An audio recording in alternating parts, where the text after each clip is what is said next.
Hi dears, അപ്പോൾ ഇന്നത്തെ video ഒരു കുഞ്ഞു ഷോപ്പിംഗ് വീഡിയോ ആണ് കേട്ടോ. അപ്പോൾ അതാ കുഞ്ഞിനൊരു ബാഗ് വാങ്ങിക്കണം, അതേപോലെ ഒരു വാട്ടർ ബോട്ടിലും വാങ്ങിക്കണം. അങ്ങനെ വന്നതാണ് കേട്ടോ. ലച്ചുവിനും ഒരു കുഞ്ഞു കുഞ്ഞു ഐറ്റംസൊക്കെ വാങ്ങിക്കാനുണ്ടായിരുന്നു. കഴിഞ്ഞ ആഴ്ച ഇവിടുന്ന് നന്നായിട്ട് പർച്ചേസ് ചെയ്ത് പോയതാണ് കേട്ടോ. എന്നാലും ചിലത് ഐറ്റംസൊക്കെ മറന്നു പോയത് കാര്യങ്ങളൊക്കെ വാങ്ങാൻ വേണ്ടിയിട്ട് വന്നതാണ് കേട്ടോ. അപ്പോൾ ഇതാ കുഞ്ഞിനൊരു ബാഗ് എടുത്തിട്ടുണ്ട്. അപ്പോൾ ഇതാ ലച്ചുവിന് ചെറിയ ചെറിയ ബുക്സുകളൊക്കെ ഉണ്ടായിരുന്നു, അതൊക്കെ വാങ്ങുകയാണ്. അപ്പോൾ ഇതാ ബാഗ് വാങ്ങി, ഒരു വാട്ടർ ബോട്ടിലും വാങ്ങി, 2 സ്നാക്സ് ബോക്സും വാങ്ങിയിട്ടുണ്ട് കേട്ടോ. അപ്പോൾ വാട്ടർ ബോട്ടിൽ ഞാൻ കഴിഞ്ഞ വർഷം സ്റ്റീലിൻ്റെ ആയിരുന്നു കേട്ടോ വാങ്ങിയിട്ടുണ്ടായിരുന്നത്. അത് ചീത്തയായിപ്പോയി.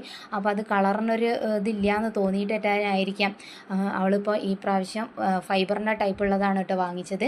അപ്പോൾ ഒരു കിറ്റും വാങ്ങിച്ചിട്ടുണ്ട് കേട്ടോ. ലച്ചുവിനാണേ വാങ്ങിയത്. അതേപോലെ 2 ഫയലും വാങ്ങിച്ചിട്ടുണ്ടായിരുന്നു. അതേപോലെ കുഞ്ഞുവിന് ക്രയോൺസാണ് കേട്ടോ വാങ്ങിച്ചത്. ക്രയോൺസ് ഏതെന്നറിയോ, പ്ലാസ്റ്റിക്കിൻ്റെയാണ് കേട്ടോ ഈ പ്രാവശ്യം വാങ്ങിച്ചു കൊടുത്തത്. കാരണം മറ്റതൊക്കെ അവൾ പൊട്ടിച്ച് ചീത്തയാക്കി കളയും.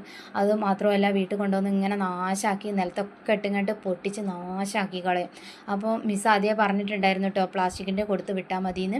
പിന്നെ രാമനാട്ടുകരയിലുള്ള ഒരു ഷോപ്പിലാണ് കേട്ടോ ഞങ്ങൾ പോയത്. ഒരു ഹോൾസെയിൽ ഷോപ്പിലാണ്. ഞങ്ങളിവിടെ സ്ഥിരമായിട്ട് എടുക്കുന്നൊരു സ്ഥലമാണ് കേട്ടോ. 2 ഷോപ്പായിട്ടാണ്. 2 ഷോപ്പ് ഈ ഐറ്റംസൊക്കെ ഉള്ളത് 2 ഷോപ്പായിട്ട് തന്നെ ഉണ്ട് കേട്ടോ. പിന്നെ ഒരു ഫാൻസി സെൻറ്ററും ഉണ്ട് കേട്ടോ. ഒട്ടുമിക്ക സാധനങ്ങളും ഇവിടെ തന്നെയാണ് ഞങ്ങൾ അധികം വാങ്ങിക്കാറുള്ളത്. സ്കൂൾ ഐറ്റംസ് ആയാലും അതേപോലെ തന്നെ ഞങ്ങൾ പുറത്ത് ഗിഫ്റ്റ് കൊടുക്കാനുള്ളതായാലും അതേപോലെ തന്നെ ഫാൻസി ഐറ്റംസ് ഒക്കെ ഇവിടെ തന്നെയാണ് കേട്ടോ പർച്ചേസ് ചെയ്യാറുള്ളത്. അപ്പോൾ ഏകദേശം സാധനങ്ങളൊക്കെ ഞങ്ങൾ പർച്ചേസ് ചെയ്ത് ഇറങ്ങാൻ നിൽക്കുന്ന സമയത്താണ് കുഞ്ഞുവിന് അവിടെ ഒരു അട്രാക്ഷൻ തോന്നിയത്, ഒരു പെന്നിനോട്. ആ പെന്നും വാങ്ങിച്ചു കൊടുത്ത് നേരെ ഞങ്ങൾ വീട്ടിൽ പോയിട്ടോ.